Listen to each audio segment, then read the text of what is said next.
তেতিয়া মানে কি আৰু তেওঁ ওপৰলৈ উঠিছে তললৈ নামিব, কাৰণ তেওঁ ইমান ওপৰলৈ যাব নাপায় আৰু অসভ্য মানুহজনৰ লগত অসভ্য। তেওঁ মানে যেতিয়া তেতিয়া যা তা কথা কৈ থাকে আৰু মদ খাই থাকে নেকি, অলপ মাতুল হৈ থাকে, মাতাল।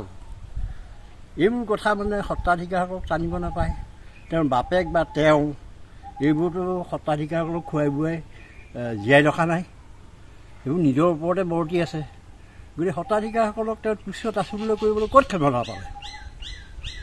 সি ধন লৈ ধন ঘটি পেলাই গান গোৱা মানুহ, সি এইটো থাকিব লাগে।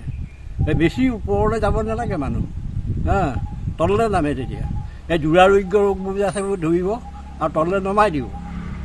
ঘটনা হ'ল কি, তাক সতৰ্ক কৰি দিছে এনেকুৱা যাতে ভাষ্য কোনো মিটিঙত সি নিদিয়ে। যদি দিয়ে তাক কাণ তলিয়ে চৰ দিম মই নিজে আঁঠু কঢ়াই লৈ। কি বুলি ভাবিছে সি? এই পৃথিৱীত ইমান গুৰু গোসাঁই নাইকিয়া হৈছে নেকি? গতিকে এইটো সতৰ্ক কৰি দিছে, এনেকুৱা বাক্যবান যাতে সি কোনোদিন আৰু ক'ব নালাগে।